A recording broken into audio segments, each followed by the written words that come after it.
தொடர் கனமழை காரணமாக மாமல்லபுரத்தில் சிற்ப தொழில் பாதிக்கப்பட்டிருக்கிறது. மாமல்லபுரத்தில் 30 மணி நேரத்திற்கும் மேலாக மின்சாரம் துண்டிக்கப்பட்டுள்ளதாலும் சிற்ப தொழில் பாதிக்கப்பட்டிருக்கிறது என்ற அண்மை செய்தியை பார்க்கிறோம். தொடர்ந்து இது குறித்த கூடுதல் விவரங்களை வழங்குவதற்காக நம்முடைய செய்தியாளர் பிரசன்னா இணைந்திருக்கிறார். பிரசன்னா, மாமல்லபுரத்தில் சிற்ப தொழில் பாதிக்கப்பட்டிருப்பதாக, மழையினால் பாதிக்கப்பட்டிருப்பதாக தகவல் இருக்கிறது. எவ்வாறு பாதிக்கப்பட்டிருக்கிறது? சிற்ப தொழிலாளர்கள் இது குறித்து என்ன சொல்றாங்க?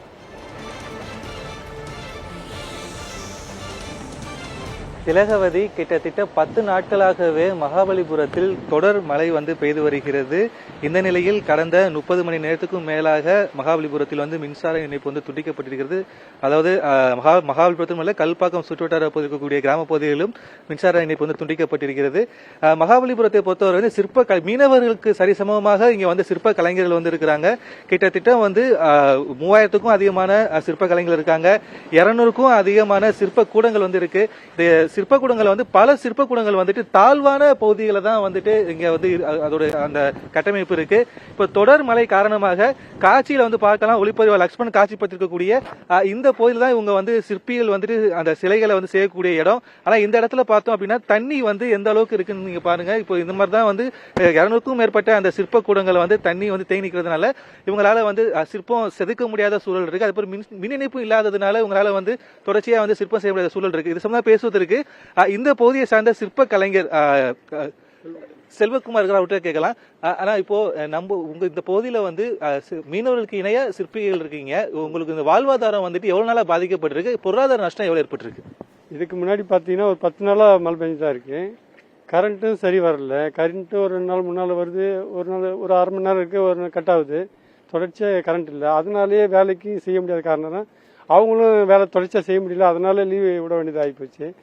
இப்போ பார்த்தீங்கன்னா இன்னைக்கு ஃபுல்லாகவே கரண்ட் இல்லை, மழையும் சுத்தம் இல்லை.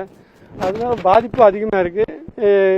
இதெல்லாம் பார்த்தீங்கன்னா வெளிநாட்டுக்கு போக வேண்டிய சிற்பங்கள் தான் இதெல்லாம். இதனால தேங்கியே இருக்குது. இது ஏற்றணும், இதெல்லாம் இன்னும் அதுவும் ஏற்றாமல் அப்படியே இருக்குது. இன்னும் இதெல்லாம் சரியாகிறது ஒரு 10 நாள் ஆகிடும். 10 நாள் ஆயிடுச்சுன்னா அதுக்கப்புறம் தான் வேலையெல்லாம் என்னன்னு பார்த்துட்டு எல்லாம் சரி பண்ணணும். இப்போ இந்த பகுதியில் இருக்கக்கூடிய சிற்பங்கள் நீங்க செதுக்கப்படுற எந்தெந்த நாடுகளுக்கு நீங்க ஏற்றுமதி பண்ணுவீங்க? ஏன்னா தொடர்ச்சியா மழை பெஞ்சிட்டு இருக்கு, வானிலை மோசமா இருக்கு. ஏற்றுமதியில இப்போ எந்த அளவுக்கு பிரச்சனை இருக்கு? ஏற்றுமதி மழை பெஞ்சதுனால இந்த ஒரு 10 நாளா பிரச்சனை இருக்கு. இப்போ செஞ்ச சிற்பங்கள்லாம் ஏற்று பண்ணணும். இப்போ மழைனால ஏற்ற முடியல. இது பார்த்தீங்கன்னா ஸ்ரீலங்காவுக்கு அனுப்புகிறோம், மலேசியாவுக்கு அனுப்புகிறோம், யுஎஸ்ஏ கூட அனுப்புகிறோம் நாங்கள். இதெல்லாம் போக வேண்டிய சிற்பங்கள் தான். இதெல்லாம் அப்படியே தேங்கி நிற்கிது. இதனால வர வேண்டிய வருமானம் பாதிப்பு நிற்கிது அப்படியே. இப்போ ஒரு நாளைக்கு ஒரு சிற்பிக்கு எவ்வளவு சம்பளம் கிடைக்கும்? இப்போ எவ்வளவு நாள் அவங்க சம்பளம் இல்லாம இருக்காங்க அப்படின்ற பத்தி சொல்லுங்க. இப்போ ஒரு நாளைக்கு பார்த்தீங்கன்னா சராசரி ஒரு சிற்பிக்கு 1500 ரூபா, குறைஞ்சபட்சம் 700 ரூபா இருக்கு. அதிகபட்சம் 2000 ரூபா கூட வாங்குறாங்க.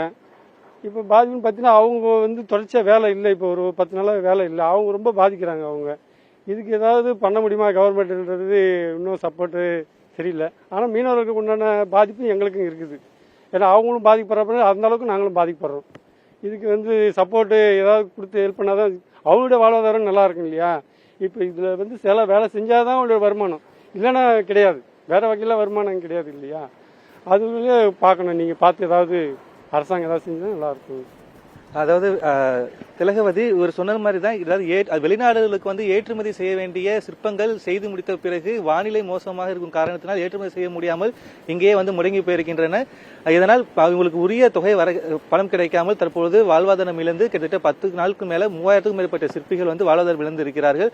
அரசு மீனவர்களுக்கு கொடுக்கக்கூடிய நிவாரணம் போல் சிற்பிகளை எங்களுக்கும் ஒரு நிவாரணம் கொடுக்க பரிசீலனை செய்ய வேண்டும் என்ற ஒரு கோரிக்கை முன்வைத்திருக்கிறார்கள். திலகவதி, தொடர் கனமழையினால் பல்வேறு தளங்களிலும் பல்வேறு தொழில்களும் இயல்பு வாழ்க்கையும் பாதிக்கப்பட்டிருக்கிறது. அதே போல சிற்ப தொழிலும் பாதிப்படைந்திருக்கிறதாக நம்ம பார்த்திருக்கிறோம். விவரங்களை வழங்கியதற்கு நன்றி பிரசன்னா.